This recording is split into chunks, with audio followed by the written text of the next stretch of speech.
এতিয়া চাওকচোন দ্বাদশত কলিযুগ এফালে ধন্য বুলি কৈছে, কিন্তু কলিযুগৰ যিখিনি লক্ষণ লিখিছে আৰু যিবিলাক আমি তাৰ সাক্ষী ৰূপত প্ৰত্যক্ষ ৰূপত আপুনি মই প্ৰতিজন সমাজৰ ব্যক্তি দ্বাদশত লিখিত লক্ষণৰ সাক্ষী। কিদৰে? এৰিবে মৰ্যাদা নমানিবে পিতা মাতা। চাবচোন, পিতা মাতা নমনা। সৌ সিদিনালৈকে আমি কি কৰি থাকোঁ, এয়া মা মোৰ, এয়া দেউতা। অকণমান বৃদ্ধ বয়স অহাৰ লগে লগে কি হৈ পৰে, ঘৰত বোলে বুঢ়া বুঢ়ী আছেনে? যি পিতৃ মাতৃয়ে নিজেই নাখাই নবৈ ল'ৰা ছোৱালীক ডাঙৰ দীঘল কৰিছিল, বৃদ্ধ বয়স পোৱাৰ লগে লগে কি সংজ্ঞা পায়, বোলে ঘৰত বুঢ়া আছেনে, ঘৰত বুঢ়ী আছেনে? যি পুত্ৰই হয়তো তাত অপমানৰ ভাৱ নাথাকিব পাৰে, কাৰণ এইটো সচৰাচৰ হয়, আমিওতো গ্ৰাম্য সমাজৰ মানুহ। কেনেবাকৈ যদি কেঁচুৱাতে অকণমান বুলি কয় মাকে, আপোনাৰ গোটেই সংসাৰখনৰ কথা পাহৰি কেঁচুৱাটোক কোচত তুলি লয়। কিন্তু সেই মাকে যেতিয়া বৃদ্ধকালত আপোনাৰ অকণমান দুদিনো যদি এদিন 3 ঘণ্টা সময় বেমাৰত পৰক, এনেকুৱা কোৱা নাই যে সংসাৰত ভাল পুত্ৰ নাই, কিন্তু সচৰাচৰ এনেকুৱা প্ৰতিচ্ছবিবিলাক আমিতো দেখি পাওঁ, নহয় জানো? শুনিবলৈ পাওঁ নিউজত। তেতিয়া এইবিলাক কাম কোনে কৰিছে? আমাৰেই ল'ৰা ছোৱালী, আমাৰেই সমাজৰ মানুহেতো কৰিছে। তেতিয়াহ'লে সেইটো হত হিৰণ্যাক্ষতকৈও ডাঙৰ অসুৰ হয়নে নহয়? আমি অসুৰৰ আদৰ্শ ল'লেও ভাল আছে, বুজিছেনে? এইটো একেবাৰে অদ্ভুত কথা যে অসুৰৰ পৰা আমাৰ শিকিবলগীয়া কি আছে? বহুত আছে। আমি হিৰণ্যাক্ষক কেৱল আদিদৈত্য আছিলে বুলি অৱমাননা কৰিলেই নহ'ব। হিৰণ্যাক্ষই কাৰ কাৰণে স্বৰ্গ জয় কৰিব বিচাৰিছিল? তেওঁ নিজৰ মাতৃ দিতিৰ স্থান যাতে স্বৰ্গত স্থাপন হয়, কিন্তু তেওঁৰ পদ্ধতিটো অশুদ্ধ আছিল। কিন্তু তেওঁ নিজৰ মাকৰ কাৰণে, ভাওনাত দেখে নাই, দিতিৰ কাৰণে যে ৰাজমুকুট, ইন্দ্ৰৰ ৰাজমুকুট আনি নিজ মাতৃৰ চৰণত দিয়েহি, নহয়নে? আজি আমি শিক্ষিত ল'ৰা ছোৱালীয়ে আকৌ কি কৰে, মাক বাপেকক বৃদ্ধাশ্ৰমত থৈ আহেগে। সেই অসুৰটোৰ পৰা শিকিবলগীয়া আছিলে নে? ভাৰতত জন্ম হোৱা কম ডাঙৰ কথা নে? এৰিবে মৰ্যাদা, সকলো ক্ষেত্ৰতে আমি মৰ্যাদাক ত্যাগ কৰিম। আজি চাবচোন, মৰ্যাদাৰ নামত এইটো নহয়, অসন্তোষ নকৰিব। হয়তো সামাজিক মাধ্যমত প্ৰচাৰ হৈ আছে, বহুলোকে হয়তো বিপৰীতভাৱে কলম ধৰিবও পাৰে, কিন্তু এইটো কথা সত্য যে এইখন সেইখন ভাৰত ভূমি, যিখন ভাৰত ভূমিত ঋগ্বেদতো অপালা লোপমুদ্ৰা আদি মহিলা ঋষিৰ উল্লেখ আছিল। যাজ্ঞবল্কৰ সৈতে গাৰ্গী মৈত্ৰী আদি মহিলাই শাস্ত্ৰাৰ্থ কৰিছিল, কিন্তু তাতো এটা কথা আছে, মৰ্যাদাত থাকি। আজি কিছু কিছু সমাজত বা কিছু কিছু স্থানত এইটো কথা বুজা যায় যে পুৰুষৰ সৈতে মহিলাৰ অগ্ৰাধিকাৰ, মানে কি যে পুৰুষৰ চৰিত্ৰটো মহিলাগৰাকীয়ে ৰূপায়ণ কৰি ভাওনা দুজাপমান মাৰিলেহে সেইটো সমমৰ্যাদা বুলি হয়। সেয়া মৰ্যাদাবিহীন কৰ্ম, সেয়া আধুনিকতাৰ লক্ষণ বা সেয়া সংস্কাৰৰ লক্ষণ নহয়। এইটো কথা ঠিক যে আজি সমাজসমূহ পৰিৱৰ্তন হ'ল, সমাজত সকলোৱে চিন্তা শক্তি বাঢ়িলে বা সকলোৱে এটা সমাজ সংস্কাৰমুখী হ'ল। গতিকে মহিলাৰ চৰিত্ৰটো যদি গাঁৱতে মহিলা এগৰাকীয়ে বা স্ত্ৰী এগৰাকীয়ে ৰূপায়ণ কৰিছে, তাত হয়তো ক'বলগীয়া নাথাকে। কিন্তু পুৰুষৰ চৰিত্ৰটো মহিলাই গুৰু আসনৰ ভিতৰত সন্মুখত জাপ মাৰি প্ৰৱেশ কৰি ভাওনা কৰা বুজাব, আৰু সেইটোকে যে নাৰীৰ সৈতে পুৰুষৰ সমানতা বুজাব, এই আদৰ্শটো কিন্তু ভুল। নাৰীগৰাকী যদি মৰ্যাদাপূৰ্ণভাৱে আগবাঢ়ে, তেতিয়া তেওঁ মালা বস্তু গ্ৰহণৰ বাবেও বোলে ব্যৱস্থা আছে, কিন্তু মৰ্যাদাত থাকি। যি সীতাই সোঁহাতে ধনু শৰধনু লাগি বাওঁহাতে শৰধনু চফা কৰিছিল, ৰাৱণে সেই সীতাক কেনেকৈ দাঙি নিব পাৰিলে? দাঙিও নিয়া নাছিল, ৰাৱণে হৰণহে কৰি নিলে। তেতিয়াহ'লে সীতাৰতো শক্তি নথকা নহয়, সেই শৰধনুক ৰাৱণে দাঙিব নোৱাৰিলে, কিন্তু সীতাইতো সোঁহাতে দাঙি বাওঁহাতে চফা কৰিছিলে। আমি কৈ থাকোঁ যে লক্ষ্মণে আঁকিছিলে সেইডাল লক্ষ্মণ ৰেখা, নামটোহে লক্ষ্মণ ৰেখা। সেই ৰেখাডালে কাক বুজাইছে? মৰ্যাদাক। যেতিয়ালৈকে মৰ্যাদাক পাৰ কৰি সীতা দেৱী অহা নাই, ৰাৱণে কিন্তু হৰণ কৰি নিব পৰা নাই। আপোনাৰ মোৰ জীৱনতো এনেকুৱা পৰিস্থিতি আহিব যে আমি মৰ্যাদাক ত্যাগ কৰি যেন কিবা এটা কৰোঁ, আৰু সেইটো বেয়া ৰূপত নাহে। ৰাৱণে 10টা মূৰ লৈ যোৱা নাছিল, ৰাৱণে এজন শুদ্ধ ঋষিৰ ৰূপত গৈছিল, ভালৰ ৰূপত আহিব। কিন্তু চিন্তা কৰা এইটো প্ৰয়োজন যে মই আজি এইটো আচৰণ কৰিছোঁ, হয়, মই যদি আপোনাৰ পৰিয়ালটো ধ্বংস কৰোঁ, তেতিয়া মোৰ পৰিয়ালটো সুখ শান্তি আশা কৰিব মই পাৰোঁনে নোৱাৰোঁ? কেতিয়াওতো নোৱাৰোঁ, নহয় জানো? তেতিয়াহ'লে জিভাখনৰ কাৰণে যদি অন্য জীৱ এটাক কষ্ট দিয়া হৈছে, তেতিয়াহ'লে সেইটো হিচাপ বাৰু ঈশ্বৰে মোক নকৰাকৈ থাকিবনে? সেই জীৱটোৰো জীয়াই থকাৰ অধিকাৰ আছে, নহয় জানো? তাত পাপ হয় পুণ্য হয় এইখিনি পাছলৈ থৈছোঁ। কেতিয়াবা আমি যদি চাওঁ, জীৱ এটা যেতিয়া হত্যা কৰা হয়, চাবচোন অকণমান সময় যদি ধ্যান দি চোৱা হয়, গাৰ নোম ডাল ডাল হৈ যাব। কম আৰ্তভাৱত সেই জীৱটো মৰিব লগা হয়নে? এফালে আমি চাওকচোন, মানুহ বৰ বিস্মিত জীৱ। এফালে আমি মৰাহতো চুলে অগ্নিস্পৰ্শ কৰি স্নান কৰিহে গৃহ প্ৰৱেশ কৰোঁ, কিজানি অসুচি কিবা এটা ভাৱ আহে। আনফালে সেই তেনেকুৱা মৰাহ এটাই আনি যদি খোৱা হয়, তেতিয়াহ'লে ঈশ্বৰে বাৰু কৃপা কৰে নকৰে পাঁচ কথা, সেইটো বাৰু মনুষ্যৰ কৰ্মনে? যদিও এইখিনি কথা কোৱাৰ কোনো অৰ্থ নাই, কাৰণ স্বভাৱনো উপদেশ নশক্যতে কৰ্দুমন্যথা সুতপ্তম অভিপানীয়ং পুনৰ্গচ্ছতি শীততাম। যে উপদেশ শুনি আৰু উপদেশ লৈ লাভ নাই, কিয় পানী খন্তেকৰ কাৰণে উতলে, তাৰ পৰা সি চেঁচা হ'বই। আৰু কি খাওঁ কি নাখাওঁ, কি নকৰোঁ কি কৰোঁ, এইখিনি আমি সকলো স্বাধীন। আপুনি মই স্বাধীন, স্বাধীন যদিও আমাৰ কিছুমান মৰ্যাদা আছে। যিদৰে ল'ৰা ছোৱালীক খোজকাঢ়িব পাৰে নে নোৱাৰে, চোতালত মাকে মেলি দিয়ে নে, তেতিয়াহে খোজকাঢ়িবলৈ শিকিব। ঈশ্বৰৰ সংসাৰখনত বিচৰণ কৰিবলৈ আমাক মেলি দিছে, তেতিয়া আমি কি কৰ্ম কৰোঁ সেইটো আমাৰ ওপৰত নিৰ্ভৰ কৰে। ঈশ্বৰ ইমান কৃপালু যে যেতিয়া বোলে গজেন্দ্ৰক উদ্ধাৰ কৰিবলৈ আহিছিলে, প্ৰথমতে গজেন্দ্ৰক উদ্ধাৰ নাই কৰা, প্ৰথমতে গ্ৰাহকহে উদ্ধাৰ কৰিছে। তেতিয়া লক্ষ্মীদেৱীয়ে সুধিছিল প্ৰভু উভতি যোৱাৰ পিছত, যে প্ৰভু আপোনাক মাতিছিলে গজেন্দ্ৰই, হয়নে?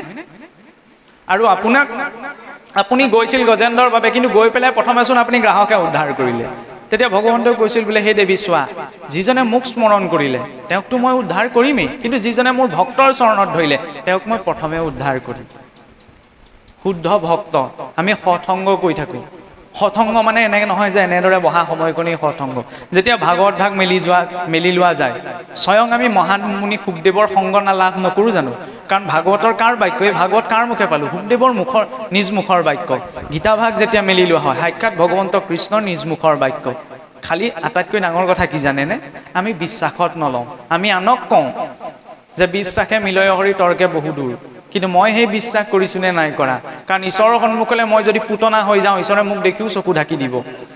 পুতনাৰ অহুভাগ্য। যিজনা ঈশ্বৰক পাবলৈ ঋষি মুনিসকলে অনন্ত কোটি জনম তপ ধৰি থাকে, সেইজনা ঈশ্বৰৰ শিশুৰূপক পুতনাই নিজ কোলাত তুলি ল'বলৈ পাইছে। কিন্তু সেইখিনিতে বোলে কি হ'ল, যেই পুতনাই বোলে শিশু কৃষ্ণক কোলাত তুলি লৈছে, শিশু কৃষ্ণই হাত দুখনে নিজৰ চকু দুটা ঢাকি দিছে। বোলে কিয়? সুন্দৰকৈ তাৰ ভাষ্য ভাগৱতত লিখা হৈছে, কাৰণ পুতনাই নিজৰ স্বৰূপটো সলাই গৈছিল। পুতনা আছিল ৰাক্ষসী, কিন্তু গৈছিল এগৰাকী সুন্দৰ ভদ্ৰ সুশীলা নাৰী ৰূপত। সেইবাবে ঈশ্বৰৰ সন্মুখলৈ মই আহিছোঁ ভকত হয়, কিন্তু মনত আছে কপটতা। মই আপোনাৰ কিবা এটা দেখিছোঁ, মনটো জ্বলিছে, তেতিয়াহ'লে পুতনা মোৰ ভিতৰতে আছে, আৰু মোক দেখিও ঈশ্বৰে নিজৰ চকু ঢাকি দিব। নহ'লে দেখা যায় নে আমাৰ ভাদ মাহত মহাপুৰুষৰ তিথি পৰে, সেইকাৰণে ভাদ মাহত গোটেই মাহটো আমাৰ আধ্যাত্মিক অনুষ্ঠানে প্ৰতিখন গাঁৱৰ নামঘৰত, সত্ৰানুষ্ঠানত হওক বা বিভিন্ন অনুষ্ঠানত সেই ভাদ মাহটো পালন কৰা হয়। আমি বিভিন্ন নামঘৰ, সত্ৰ ইত্যাদিসমূহ দৰ্শন কৰিবলৈ যাওঁ, বিশেষকৈ ভাদ মাহত, নহয়নে? গৈ পেলাই আমাৰ বহুত সংখ্যকে কি কৰেগৈ, যেতিয়া দুজনমান ভিৰ থাকে, দুজনমানক ঠেলা দি মুঠতে মই চাকি গছ জ্বলাই থৈ আহিবগৈ লাগে। কাক ঠেলি গ'লোঁ? বৈষ্ণৱ এজনকে বা ভকত এজনকে ঠেলি যোৱা নাই জানো? ঈশ্বৰে বাৰু মোৰ সেই চাকি গছৰ সেৱা গ্ৰহণ কৰিবনে? যদি নাই পৰা, তেতিয়া বাটতে দি থৈ আহক। ঈশ্বৰে আমাৰ পৰা ভাৱটোহে বিচাৰে। তাৰ সন্মুখত বহি থকা ভিক্ষাৰীজনক অন্ততঃ 10 টকা দিবনে, টকা এটা দিয়াৰ সকলোৱে সামৰ্থ্য থাকে, দি থৈ আহক। তাত আচল ধৰ্ম আছে। কিন্তু যদি দুজনক মই ঠেলা মাৰি চাকি গছ জ্বলাই থৈ আহিছোঁ, এফালে কৈছোঁ আমি ঈশ্বৰ সমস্ততে আছে, কিন্তু ঈশ্বৰৰ ঘৰখনতেই যদি মই ভাবিছোঁ নাস্তিকতকৈ আস্তিকতাত থাকি ঈশ্বৰক গ্ৰহণ কৰিব নোৱাৰা যেন আটাইতকৈ ডাঙৰ নাস্তিক। নাস্তিকজনে, যিজনে নাস্তিক বুলি কয়, সেইজনে ঈশ্বৰ নাই বুলি ভাবিছে, কিন্তু মই আস্তিক, মানে মই ঈশ্বৰ মানিছোঁ, ঈশ্বৰ আছে বুলি মানিছোঁ, কিন্তু সেইখন এখনত যে ঈশ্বৰ প্ৰতিষ্ঠিত আছে, কিমান সতৰ্কতাৰে তেওঁৰ সন্মুখত মই বহিছোঁ। এই ইন্দ্ৰিয়সমূহ, আপুনি মই যিসমূহ ইন্দ্ৰিয়ত ধাৰণ কৰি আছোঁ, এইসোপা হৈছে যত অনৰ্থৰ মূল। কাণে বেয়া কথাটো পটককৈ শুনে। চাবচোন, কাণখন কলৈ যায়? দুজনে ফুচফুচকৈ কি পাতি আছে তালৈ পটককৈ যায়। ইমান ডাঙৰ ডাঙৰকৈ ভাগৱতে কি পঢ়ি আছে তালৈ পটককৈ নাযায়। বেয়া গোন্ধটো পটককৈ পাওঁ, ভাল গোন্ধটো পটককৈ নাপাওঁ। এই ইন্দ্ৰিয়সমূহক নিয়মিত কৰিবলৈ সেইকাৰণে ভক্তি ৰত্নাকৰত মহাপুৰুষে বৰ সুন্দৰভাৱে লিখিলে যে ইন্দ্ৰিয়সমূহক নিয়ম কৰিলে ব্যৱস্থাটো কি? কৰ্ণে শুনে কৃষ্ণ কথা। কাণখন কিয় দিলে? যে সৎ কথা শুনাত, ভগৱন্তৰ কথা শুনাত। মুখে বোলে ৰাম, মনে পাদ পদ্ম স্মৰে। মনটো কিয় দিলে? ঈশ্বৰ চিন্তনৰ বাবে। সেই গজেন্দ্ৰৰ উপাখ্যানৰ জৰিয়তে আৰু এটা কথা যদি আমি চাওঁ, মহাপুৰুষজনাই লিখিছে যে গজেন্দ্ৰই ত্ৰাহি হৰি বুলি ভগৱন্তক শৰণাপন্ন হৈছিল। কিন্তু মূল ভাগৱতলৈ যদি আমি চাওঁ, মূল ভাগৱতত গজেন্দ্ৰই যেতিয়া ভগৱন্তক স্তুতি কৰিছে 18টি শ্লোকত, সেই 18টি শ্লোকত কিন্তু ভগৱন্তৰ হৰি, ৰাম, নাৰায়ণ, কৃষ্ণ এটাও নাম নাই। তাৰ তাৎপৰ্যটো কি? গজেন্দ্ৰই কি বুলি কৈছিল? যে সকলো জীৱৰে অন্তঃকৰণত যিজন প্ৰতিষ্ঠিত হৈ আছে, সেইজনেই মোক ৰক্ষা কৰকী। সকলো দেৱী দেৱতা, সকলোৰে শ্ৰেষ্ঠত যিজন আছে, সেইজনে মোক ৰক্ষা কৰি। প্ৰত্যক্ষ ৰূপত নাম উচ্চাৰণ হোৱা নাই, কিন্তু চিন্তন ঈশ্বৰৰে হৈছে। সেইকাৰণে শ্ৰৱণ কীৰ্তন শ্ৰেষ্ঠ, কিন্তু শ্ৰৱণ কীৰ্তনৰ গুহাৰ্থ ক'ত প্ৰকাশ পাইছে? স্মৰণ আৰু চিন্তনত। আমি যে ভগৱন্তৰ নাম লৈছোঁ যাতে অন্তিম সময়ত আমি ভগৱন্তক চিন্তা কৰি শৰীৰটো এৰিব পাৰোঁ। কাৰণ অন্তিম সময়ত যেনেকৈ শৰীৰ এৰো তং তমেৱতী সদাতদ ভাৱ ভাবিত, যেনেধৰণৰ ভাৱ ৰাখি আমি শৰীৰ এৰো তেনেধৰণৰ ভাৱকে প্ৰাপ্ত কৰোঁ। অষ্টম স্কন্ধৰ জড়ভৰত তাৰ উদাহৰণ। পৰম বিৰক্ত আছিল, কিন্তু অন্তিম সময়ত হৰিণা পোৱালি এটাত মোহত আসক্ত হৈ গ'ল, পিছত হৰিণ ৰূপত জন্ম লাভ কৰিব লগা হ'ল। তেতিয়াহ'লে মই ধন সোণ পুত্ৰ ভাৰ্যা বুলি যদি মৰিবলৈ হয়, তেতিয়াহ'লে মোৰ গতি কি হ'ব? অন্তিম সময়ত ওচৰতে গীতা ভাগৱত পঢ়ি আছে, কিন্তু কাণেৰে যদি নুশুনা হৈ থাকোঁ, গাঁৱৰ ভকতসকলে আহি কাণত ভগৱন্তৰ নামটো ল'বলৈ মনত পেলাই দিছে, বোলে ৰাম বুলি কোৱা, কৃষ্ণ বুলি কোৱা, কিন্তু যদি মই মুখেৰে ক'ব নোৱাৰা হৈ থাকোঁ, কাণেৰে নুশুনা হৈ থাকোঁ, তেতিয়াহ'লে কেনেকৈ ভগৱন্তক সেইখিনি সময়ত মনত স্মৰণ আৰু চিন্তন লাগিব।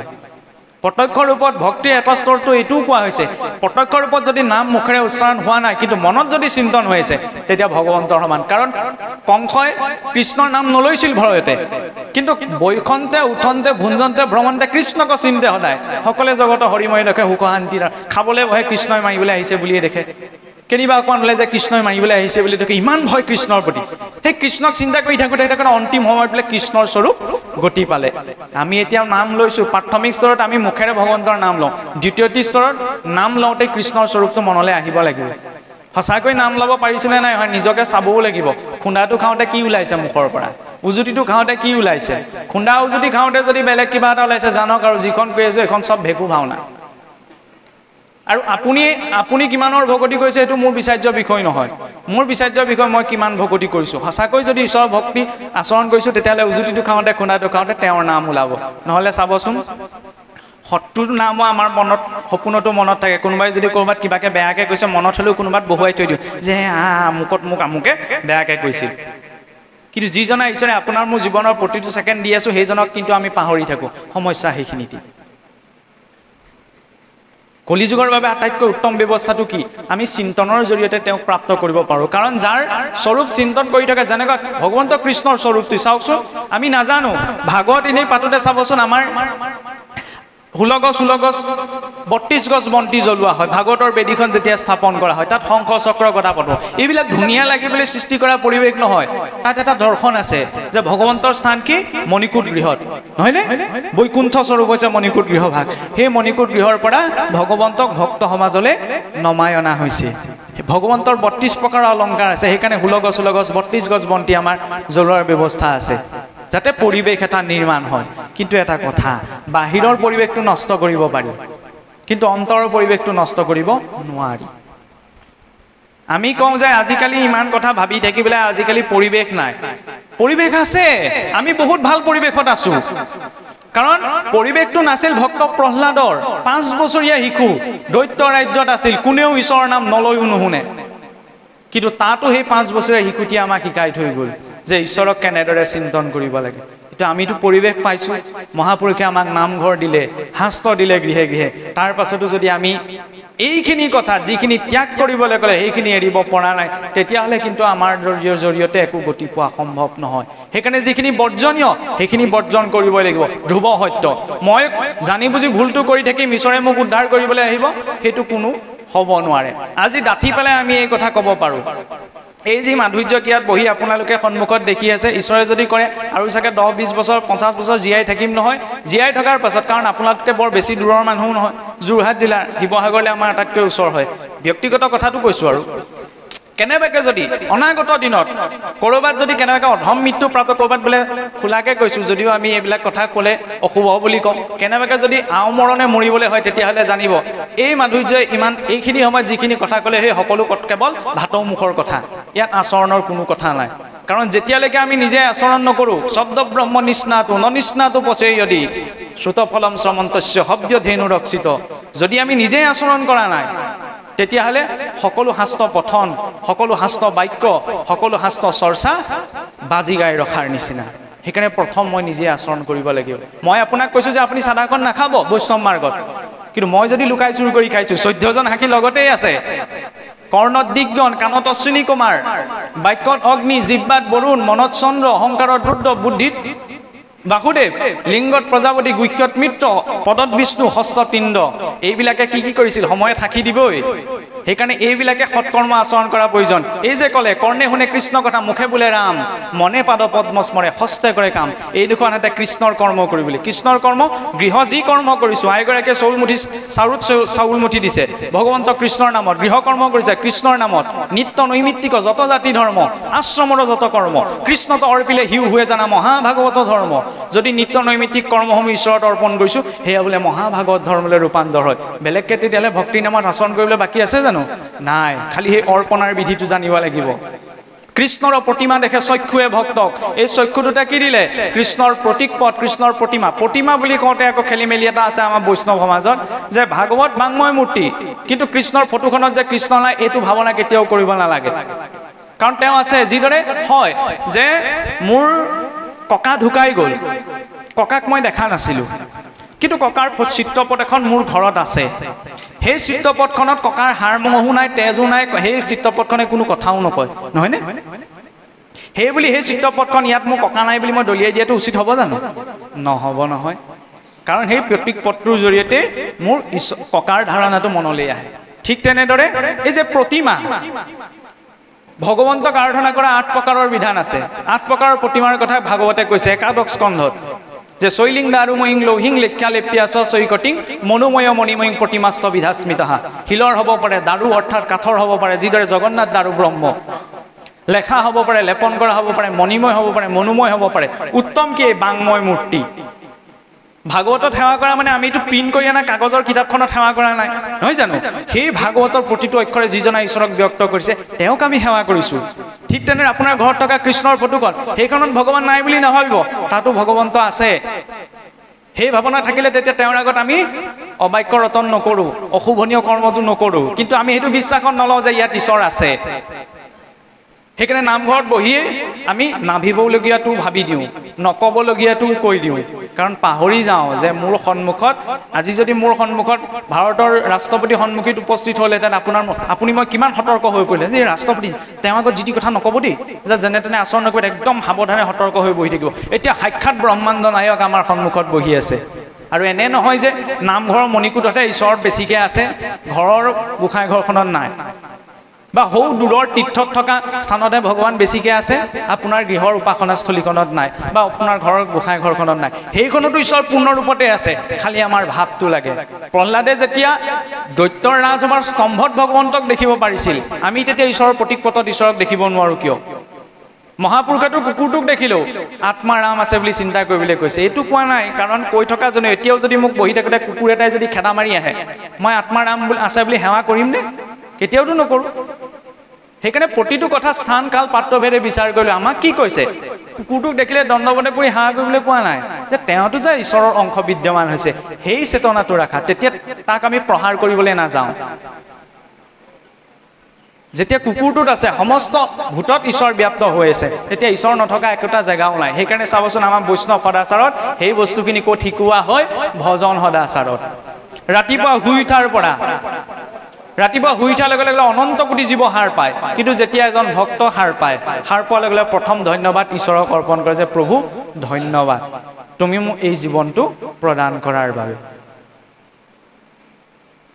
সেই চিন্তনটো আগতেতো ব্যৱস্থা আছিল সনাতন সংস্কৃতিত আমাৰ শ্লোক এটা শিকোৱা হৈছিল ৰাতিপুৱা শুই উঠি আমাৰ কাৰণ জন্ম কৰ্মৰ সাক্ষী স্বৰূপ হৈছে এই দুখন হাত যে কৰাগ্ৰে বসতে লক্ষ্মী কৰ মধ্যে সৰস্বতীম কৰ মূলে গোবিন্দ প্ৰভাতে কৰ দৰ্শনম যে কৰ অগ্ৰ মোৰ কৰৰ অগ্ৰত লক্ষ্মীয়ে বিৰাজ কৰক কৰ মধ্যে মোৰ বিদ্যাই বিৰাজ কৰক কৰ মূলে গোবিন্দ কৰৰ মূলত গোবিন্দই বিৰাজ কৰক প্ৰভাতে কৰ দৰ্শনম পুৱাই পেলাই মোৰ জন্মকৰ্মৰ সাক্ষীস্বৰূপে এই দুখন হাতৰ দৰ্শনত মোৰ সকলো শুভ হওক আজিকালি ওলোটা হৈ গ'ল কৰাগ্ৰে বসতে মোবাইলম কৰ মধ্যে ফেচবুকম কৰ মূলে হোৱাটছএপম প্ৰভাতে মোবাইল দৰ্শনম এতিয়া কৈ থকা ব্যক্তিজনো মানে আমি নিজেওতো মোবাইলটোক এগ্ৰি কৰিব এৰাই চলিব নোৱাৰোঁ কাৰণ মোবাইলটোৰ দুখ নাই আজিৰ যুগত আমি কওঁ মোবাইলটোৱে খাই দিলে মোবাইলটোৱে খাই দিয়া নাই মোবাইলটোতো জড় ইয়াক ব্যৱহাৰ কৰ্তাজনৰ ওপৰত নিৰ্ভৰ কৰে আমি সেইটো প্ৰজন্মৰ মানুহ চাওকচোন আজিৰ পৰা আমাৰ ককাসকলে পাইছে চাগে আজিৰ পৰাতো 100 বছৰ আগত এখন ঠাইৰ পৰা আন ঠাইলৈ খবৰ দিবলৈ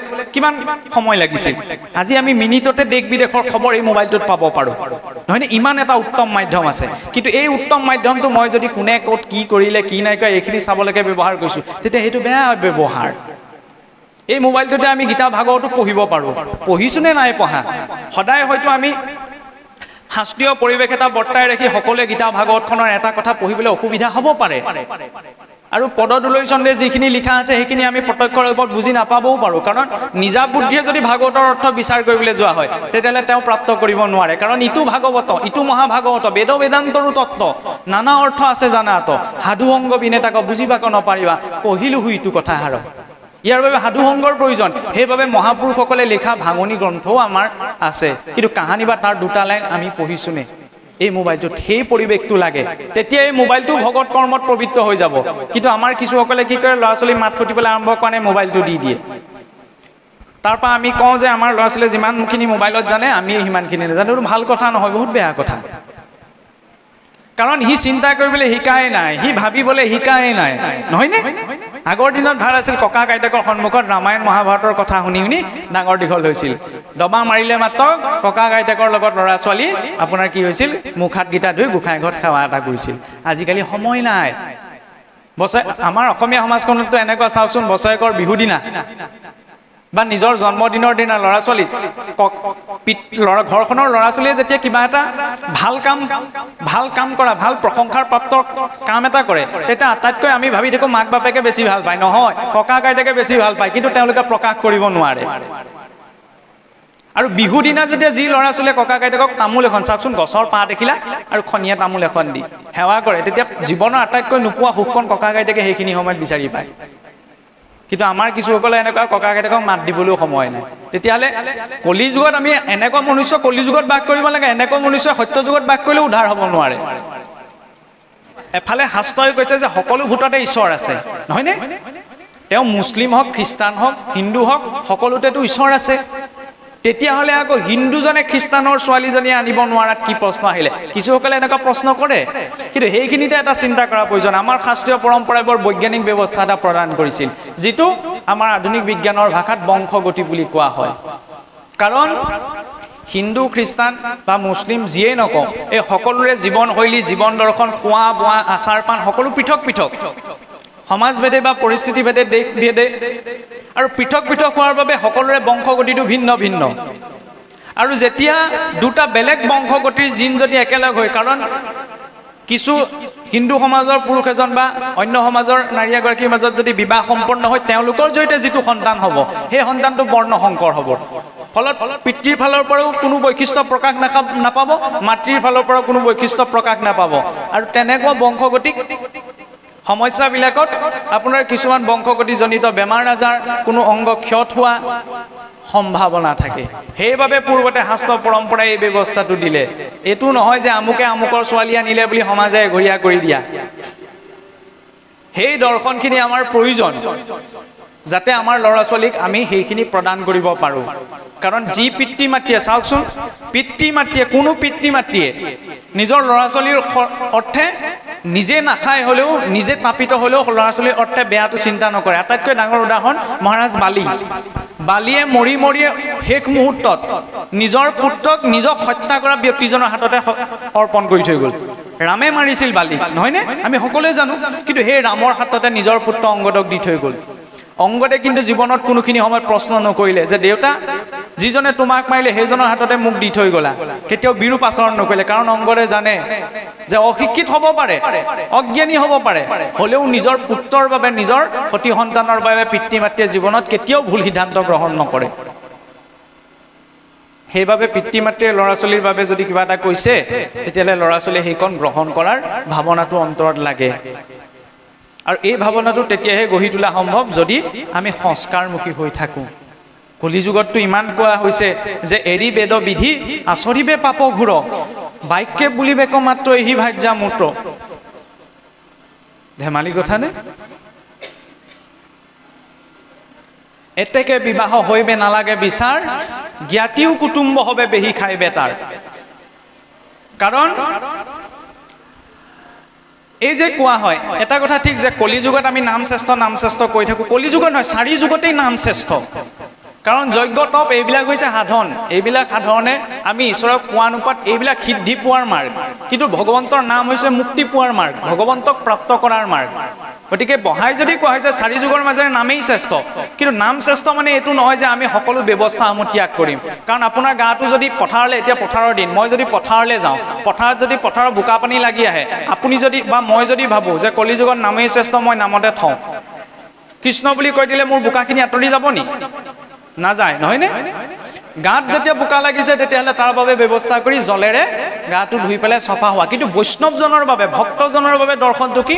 তেওঁ যেতিয়া গাটো পানীকণ ঢালিব ভগৱন্তৰ নামত, ভগৱন্তক চিন্তা কৰি, তেতিয়া সেই স্নানৰ কৰ্মও ভগৱত কৰ্মলৈ ৰূপান্তৰ হ'ব। কিন্তু ব্যৱস্থাটোক যদি ত্যাগ কৰা হয় তেতিয়াহ'লে সেইটো শুদ্ধ নহ'ব। উদাহৰণস্বৰূপে বিবাহৰ ক্ষেত্ৰত আমাৰ এখন শাস্ত্ৰীয় বিধি আছে, নহয়নে? যি শাস্ত্ৰীয় বিধি অনুসাৰে স্বয়ং ৰাম, লক্ষ্মণ, লক্ষ্মী নাৰায়ণ ইত্যাদিৰ বিবাহ হৈছিল। আৰু সেই বিবাহক বিধিক ত্যাগ কৰাৰ কাৰণে আজিকালি কি হৈছে? আজিকালি মুখেৰে ক'লেই হ'ল বোলে এয়া মোৰ ভাৰ্যা, সংস্কাৰ। আমি ভাবি থাকোঁ যে বিবাহটো এটা সামাজিক কৰ্ম, নহয়, বিবাহ দৈৱ কৰ্ম। কাৰণ চাবচোন বৰ দম্পতীক আমাৰ কি জ্ঞান কৰা? সাক্ষাৎ লক্ষ্মী নাৰায়ণ। জীৱনৰ আটাইতকৈ ডাঙৰ দান পুৰুষজনে ল'বলৈ যায়। আমি ভাবি থাকোঁ যে বৰৰ পক্ষতকৈ কন্যাৰ পক্ষ সৰু হ'ব লাগে, নহয়, কন্যাৰ পক্ষ সদায় ডাঙৰ। কাৰণ দান লোৱাজন ডাঙৰ নে দান দিয়াজন ডাঙৰ? দান দিয়াজন ডাঙৰ। কোনে দান দিয়ে? সেই কন্যাৰ পিতৃয়ে। যিদিনা সেই কন্যাৰ হাতখন সেই পুৰুষজনক, বৰক অৰ্পণ কৰে, সেই কন্যাগৰীয়ে তেতিয়া সেই গোত্ৰৰ সম্পৰ্ক সেইদিনাই ত্যাগ কৰে, সেই ঘৰখনৰ সৈতে সকলো থকা স্মৃতি ত্যাগ কৰে, সেই ঘৰখনৰ সৈতে থকা সকলো সম্পৰ্ক ত্যাগ কৰি নৱৰূপত সেইখন গৃহৰ সৈতে সম্পৰ্কিত হয়। ধেমালি ত্যাগ নে? চাবলৈ গ'লে বৰ সৰু কথা।